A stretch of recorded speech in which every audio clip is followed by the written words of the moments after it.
Video games suck more now than they ever have.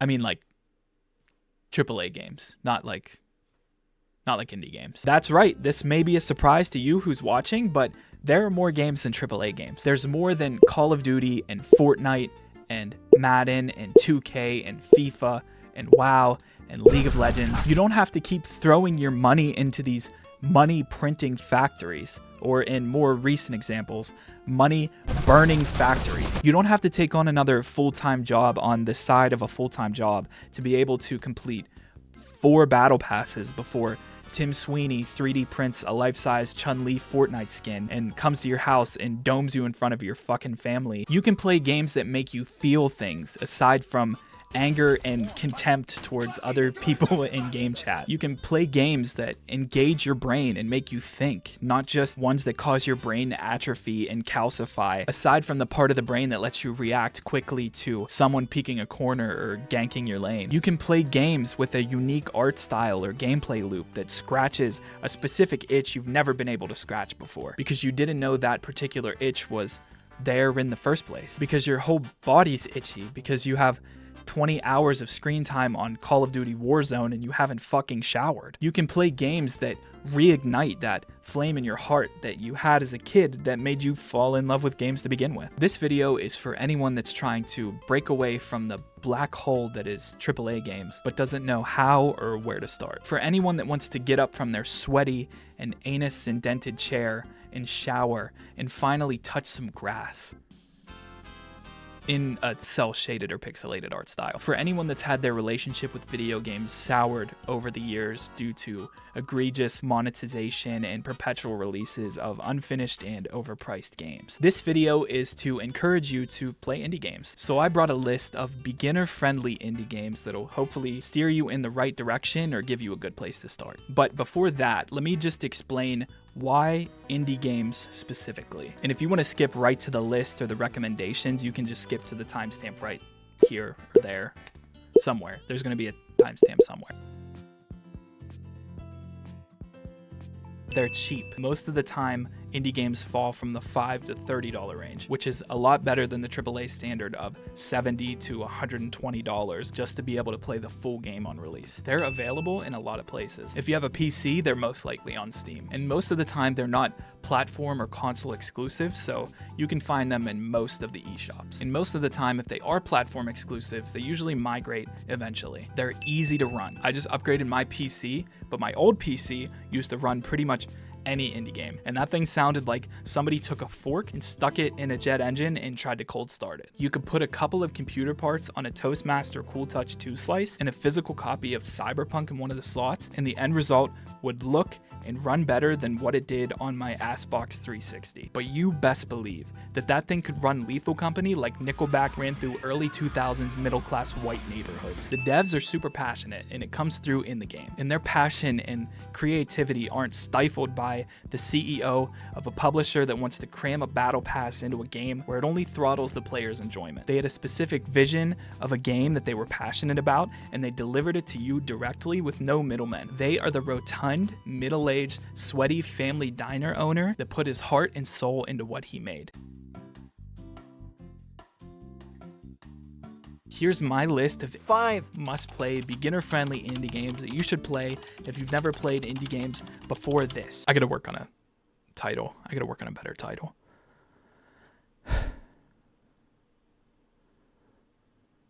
I really fucked that up. For this list, I wanted to make sure that I chose a different genre and vibe for each entry. That way I could cover everybody's tastes and it wouldn't get repetitive. Number 1 is Death's Door, developed by Acid Nerve and published by Devolver Digital. Death's Door is like filling in for the Grim Reaper while he's on sabbatical. And in the script, I have in parentheses, corporate.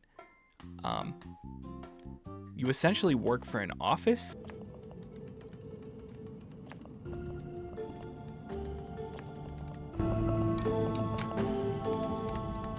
You're a crow. It's a top-down 3D isometric Zelda-like. You adventure through distinct, unique zones, each having their own unique look and feel, and NPCs as well. My 2 favorites are Pothead and Jefferson, who's definitely a regular human. There's no question about that. He is he's your average Joe. He's your average Jefferson. There's different weapons and equipment to unlock, just like your older Zelda games.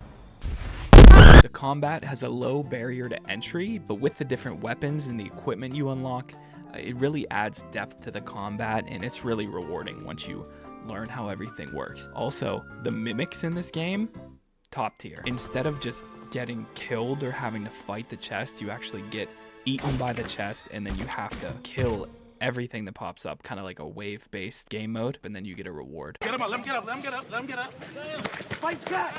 Fight back!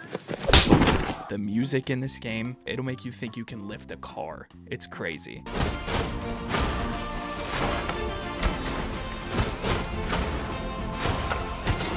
And plus, if you want to get the secret ending, there's a really cool bonding experience with Jefferson that's definitely a person. It'll really just make you enjoy hunting for the secret ending as well as spending time with him. Number 2 is Celeste, which is developed by Maddie Makes Games and Extremely OK Games and published by Maddie Makes Games. It's a beautiful pixelated art style that has a story that'll have you asking yourself, why are you the way that you are, you sad, sad little bitch? The music is really great too.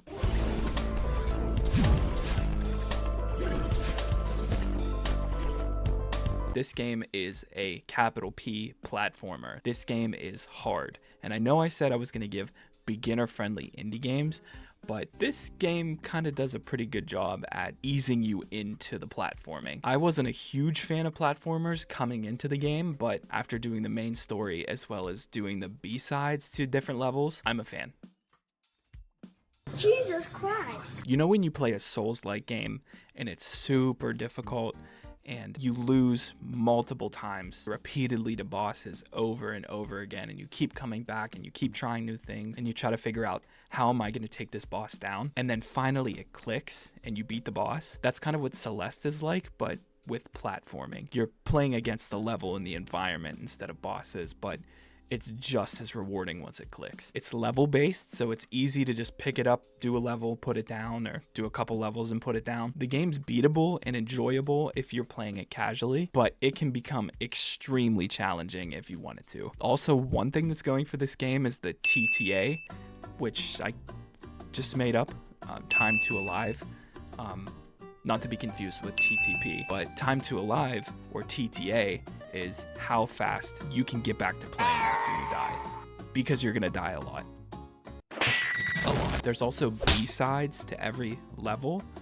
B-side is in like the other side of the tape, I guess, or record, whatever you want to call it, but they look like, you know, little cassette tapes. And the B-side is another version of the level that's just extremely hard. There's one for every level, and it gets ridiculous at how hard it is, but once again, it's that much more rewarding whenever you beat it. The B-sides are for psychopaths, and actually, after doing a little bit of Googling, there are C-sides to levels as well, and those are for masochists. But all in all, super fun. Number 3 is Hades 1, and it's developed and published by Supergiant Games. Mom, can you come pick me up? Dad's being a dick again. Hades has a beautiful art style with amazing voice acting, probably some of the best in the business. You play as Zagreus, Hades' son. You're trying to get out of Hades. It's a roguelike, so you play until you die, come back to the beginning, upgrade some stuff, play, die, over and over again. If you're like me, you just keep dying and you haven't been able to beat fucking Hades yet. Dad's being a dick. One really cool aspect about this game is instead of just random power-ups, you get boons from the Greek gods, and you have little conversations with them and you get to see their personality. These boons give you really cool power-ups, really unique power-ups, and the really cool thing is you can mix and match them, and it makes for a different run every single time. I don't think I've ever had the same run twice. There's also a bunch of different weapons as well, and they all play completely different, so it adds another variation to every run. It's a roguelike, so it's easy to know when to keep going or when to take a break, which I encourage with games. It's always good to take a break. Go outside, touch some grass, you know? And with it being a roguelike, it's good for competitive players without the toxicity of game chat, because you just play against the game and you try to beat the game. And if you die, you just remember what you did, try to learn from that, improve on it, and try to go further the next run. Number 4 is Inscryption. If I explained this game to you from start to finish, you would think I was on crack. For example, here's just a little excerpt, a little paraphrasing of part of the plot. A narcissistic rodent supercomputer plotting their ascension to godhood with Adolf's Yu-Gi-Oh deck. Does that make any fucking sense? It didn't to me either, but here we are. So I'm not going to spoil the later 2/3 of the game, but the beginning is a deck building roguelike. It incorporates some atmospheric horror. You won't know what's going on. You're kind of just playing the card game and then trying to figure out everything else. It's kind of an escape room as well. You can walk around the room, find some different items. You can get things that interact with the environment in the room. You kind of just figure it all out as you go. But the music and the sound design, especially with the boss fights, it makes for a really good horror experience.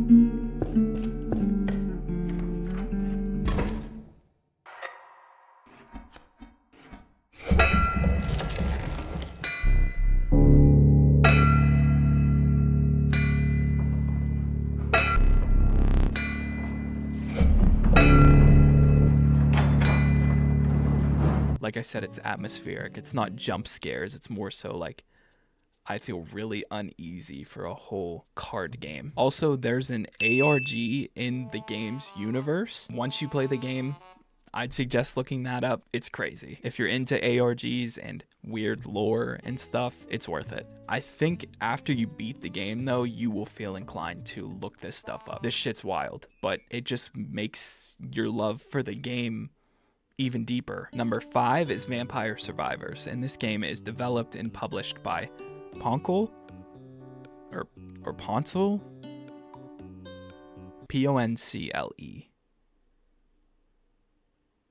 Poncle, Poncle. I don't know. I don't fucking know. This game's like spending the day at the casino, except instead of betting the deed to your house because you're 3K in the hole, you actually just win, like, the whole time. This game is like a sensory overload of dopamine. There's fucking fireworks and chests and animations, and it's just all at you all at once, like bah, bah, bah. It's like one of those slot machines with the crazy animations and stuff. It's really cool. The gameplay is just you move around. The attacks are automatic. You just move around and you try to avoid things. The base game is $5 and you can sink a ton of hours into the base game. I already have. And then there's a ton of other DLCs, all of which are under $3, but then you can get the full bundle of all the DLCs, the base game, and then the soundtrack, which you'll want the soundtrack. It's like $7, $7 or $8. That's what indie games are about, dude. It's a really cool art style, cool concept. There's really good humor. It's like $5, and I've put like 25 hours into this game, and I don't even remember putting 25 hours into this game. It all just flashes by you, like you're getting hit by Infinite Void from fucking Gojo. It's insane. Now, before I end the video, I want to give 2 honorable mentions that you can kind of interchange with 2 of the entries on the list. I didn't want to include them on the list as well because they were repeat genres. The ones that I included on the list hit me more personally, but you know, by all means, if you want to switch them out for these games, you can. So you can interchange Dead Cells with Hades. Dead Cells is a roguelike or roguelite. I don't know the difference, but it's run-based, so you go, unlock weapons and stuff, go to different areas and stuff, die, come back to the start, do it all over again. Dead Cells is really fun. It has some really cool combat, as well as music. Art style is phenomenal as well. Some of the backgrounds in the levels, I want to make my background on my computer. But the reason I put Hades on the list instead of Dead Cells is because I think Hades has a lower barrier to entry, and overall, I think I like Hades more. But I think that would just be personal preference. I think Dead Cells is harder up front. Like I said, it might be personal preference. It might just be me, but I think either are really good. I still haven't beaten Hades in Hades, the final boss of Hades. So It's not easy, but I just think it has a lower barrier to entry, and I think more people could pick it up and play it today and not really be frustrated at all, which with Dead Cells, there's a possibility of that. I don't know. Maybe that's just how I approached it. The second honorable mention that I wanted to include was Slay the Spire, which you can interchange with Inscryption. If you want a deck building roguelike that doesn't have really any of the horror aspects, Slay the Spire's for you. It's a roguelike deck builder. If you've played one of those before, you'll know why they're so fun, but if you haven't, it's a really cool touch to the roguelike genre. Building a deck is just satisfying. It scratches an itch. I've sunk about 25 hours into Slay the Spire. I don't really even remember doing that, to be honest. It was just that fun. It's pretty addicting. You could just hop in, shut your brain off and play, which is not a bad thing in my opinion. Sometimes with games, I don't want to have to think that much.